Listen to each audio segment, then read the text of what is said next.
Seat बंटवारे को लेकर इंडी गठबंधन में घमासान मचा हुआ है। राजद कम सीट मिलने से नाराज होकर अब अलग चुनाव लड़ने की तैयारी में है।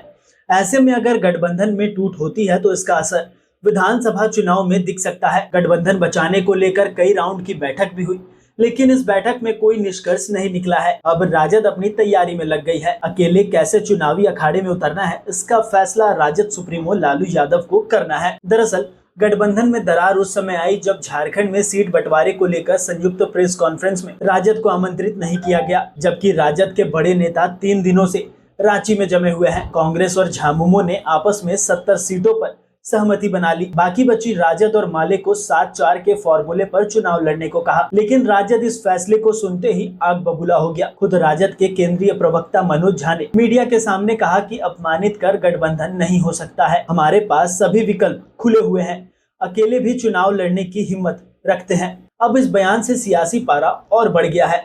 अब गठबंधन बचाने की मुहिम शुरू हुई है और इसके बाद राजद के नेताओं के साथ देर रात हेमंत सोरेन ने बैठक की। इस बैठक में कोई निर्णय नहीं निकल सका। आखिर में नाराज नेता वापस मुख्यमंत्री आवास से निकल गए। अब अलग रणनीति बना रहे हैं। राजद का दावा है कि 15 से 18 सीट पर संगठन मजबूत है।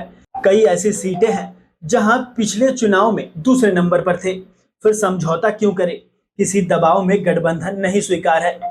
अब अगर देखें तो गठबंधन में दरार आई है, जो कई सीटों पर झामुमो कांग्रेस का समीकरण बिगाड़ सकती है। पलामू, चतरा और गोड्डा में कई ऐसे सीटें हैं जहां राजद का जनाधार है। अगर अलग से चुनावी अखाड़े में उतरते हैं तो इससे साफ है कि वोट बिखरेगा, जिसका फायदा भाजपा को सीधे तौर पर होगा। अब देखना होगा कि आखिर अंतिम निर्णय क्या होगा और आने वाले चुनाव में क्या समीकरण बनेगा। फिलहाल बने रहिए द न्यूज पोस्ट के साथ। हम विधानसभा से जुड़ी तमाम अपडेट आप तक पहुँचाते रहेंगे।